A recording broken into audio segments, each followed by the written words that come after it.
Hello, Gravitrons. I'm more gravity. Let's play chess.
Alright.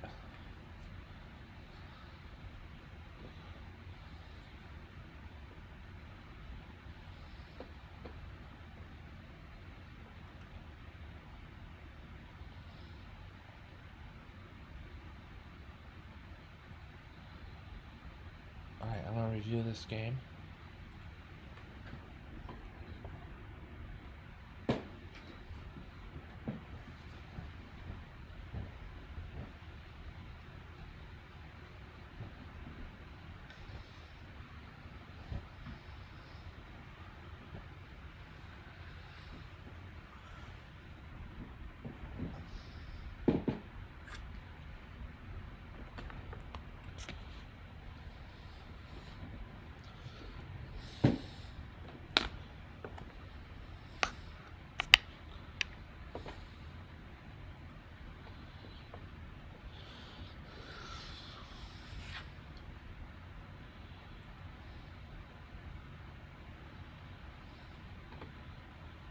Okay, the game is a little bit sloppy in terms of accuracy. Maybe I won't go over it in as much detail then. 4 knights opening, Scotch 4 knights. I'm capturing on d4, recaptures correctly, and put pressure on the knight. White must respond or lose a knight on d3. I think bishop e3 is playable, bishop e3 is playable, knight b3 is playable, knight f3 is playable. Let's take a look what Torch recommends. Bishop e3. There's also knight takes c6, b3, and then f5 is a little bit dangerous, but interesting.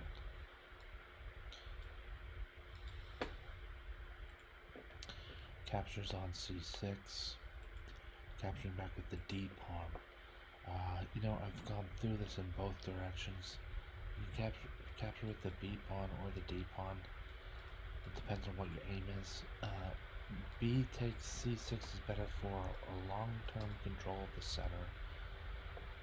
D takes c6 is good if you'd like to have a queen swap early, and your king won't be able to castle after recaptures, but that's not a serious thing in the type of game that ensues after these moves.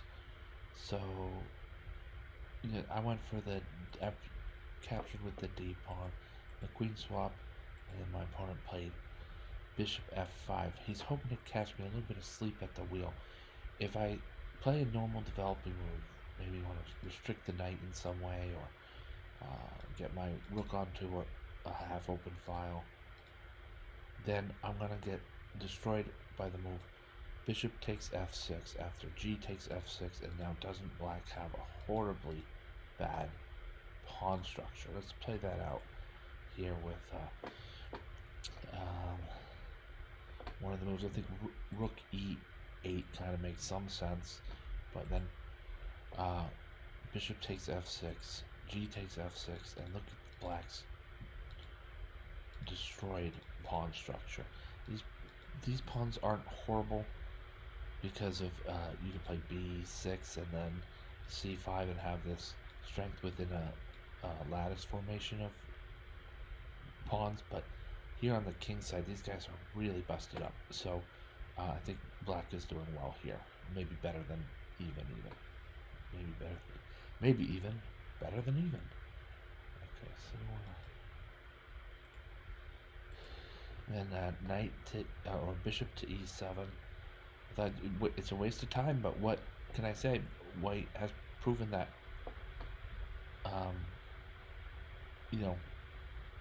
bishop g5 is a good find. So I think the better way than incurring a really nasty structural weakness is just to use one tempo of initiative to cover it more directly. And then Torch offers that if white castles queenside check, that this could mess things up for black as well. So that would be a consideration. Maybe it would be better to accept the pawn structural damage and hope to make use of the g file. That's what my opponent played. Queenside castles check, king e8. I didn't want to play bishop d7.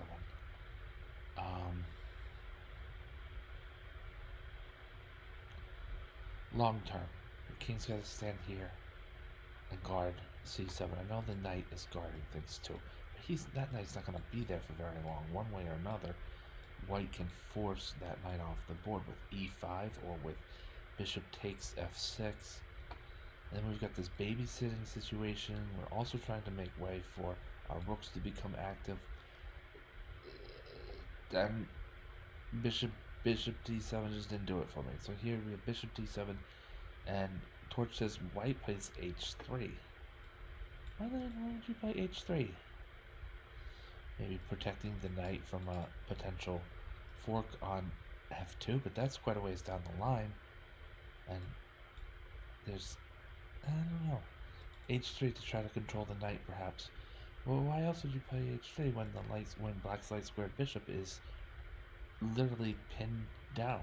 It's pinned down to where he is. If you play h3, it seems like a little bit of a waste of time. Anyway, so I played the second to computer best move, king to e8.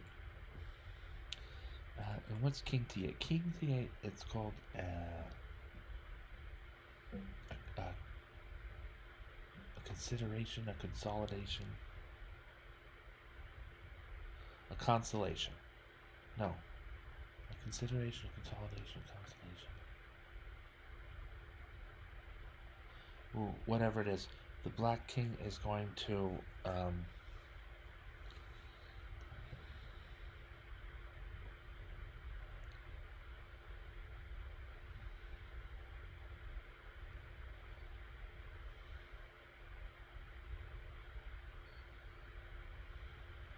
the black king goes to e8. It's an admission of sorts that black is worse off. Sometimes you have these with move patterns. You show that king or knight g4, and then after h3, knight back to f6. That black has made a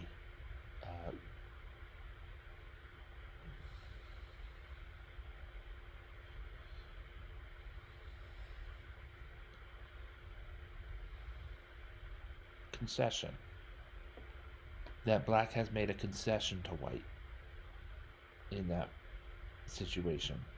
And clearly, black concedes that knight g4 was off because h3 is a strengthening move, and then knight f6 gives that, plus gives where black is in the same position. White now has a superior pawn structure and strength in pawn structure, and it's now white's turn to move. It's called a concession, and that's one type of concession in terms of move. There's also evaluative concessions, which king plays to e8. Black is conceding that he has the worst position. There's no, I mean, you can't really argue anything other than that. The material's even, but a lot of other things are in white's favor. So, king to e8, and black has conceded that he's a little bit worse off. But what you do, you make king to e8, see if your opponent can come up with the plan and either react or play the pieces from that point on, knowing that you're worse off, at least for a time being. Pawn to f4, knight to g4, and white kind of just lets this knight slip in here, and I think that's why black was able to climb back into this game, not making too much of a study out of the each move itself, so maybe this move, but mostly just understanding that it's a dynamic position. I played knight d3 check. I was thinking I'd probably have to lose both these two minor pieces, the knight and the bishop. Bishop on c5, knight on d3, but that I would still get the rook on g1 out of the deal. I was thinking, so after knight to d3 check, best move is to unify your rooks and capture in the same move by bishop takes d3. Then black plays bishop takes g1 and rook takes g1, and white has a 2-point material advantage. It's up the exchange. My opponent didn't do that. He captured with the c pawn. Here they captured with the c pawn, and I was able to go ahead in material by the exchange rather than down.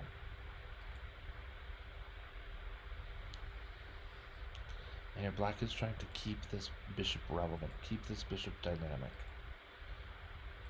You might think to play bishop to b6.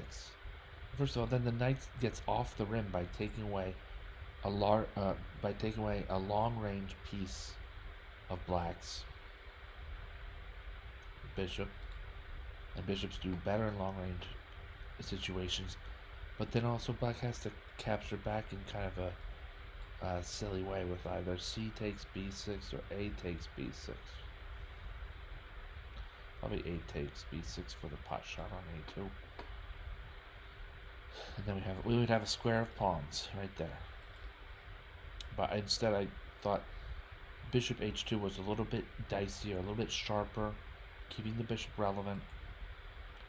My opponent plays f5. This is a fine move, establishing a really strong pawn chain across the middle of the board. The pawn chain is pretty darn secure at its base right now, and that can be strengthened. And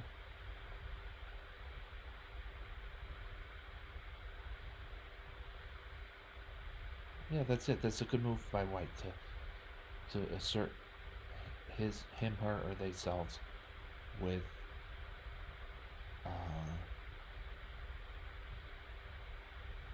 that move to make it very strong position and control of the center. f6 was considered not the greatest move by the engine.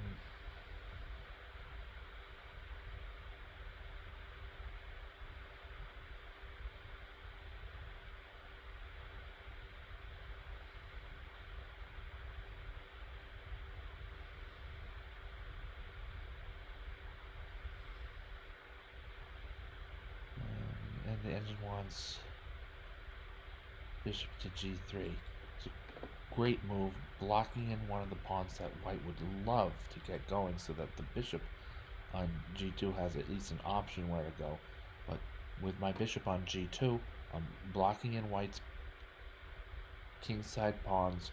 I'm taking a shot against the rook at e1, and that's it. So, but instead I played pawn to f6. Like, some of these moves are just inaccurate after inaccurate after inaccurate. So I'll barrel through these. I don't know how this was. Look at this, folks. This is so disappointing. I'm very disappointed, but we can be still proud in the result.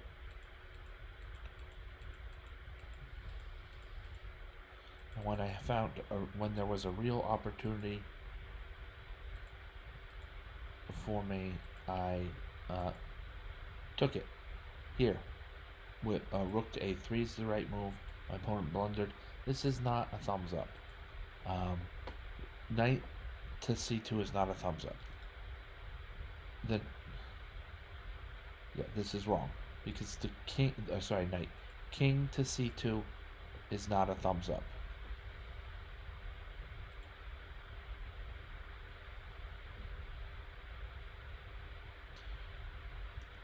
King to c2 is a disaster. The move is king to b2, holding things together.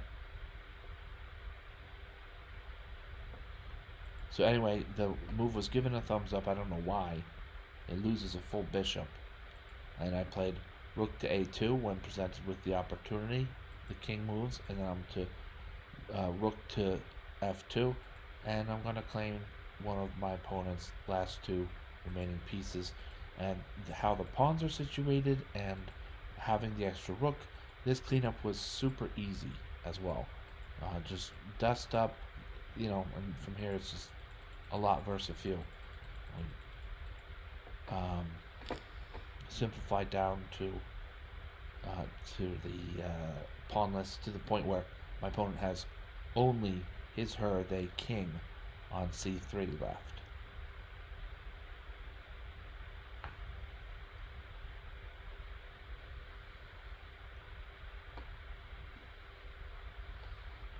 We'll finish this out against computer.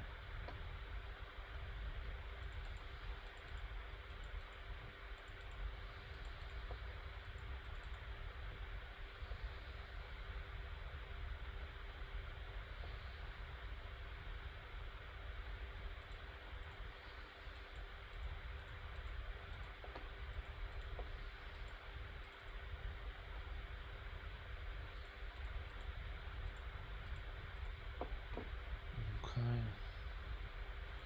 And that's it.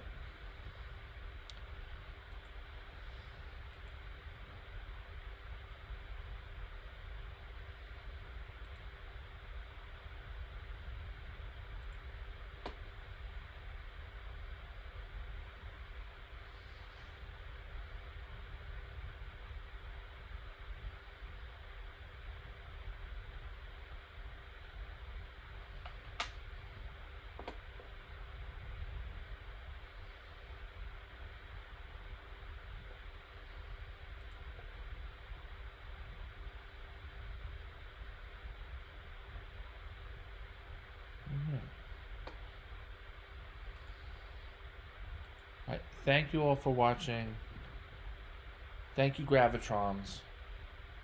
I'm more gravity. Have a great night.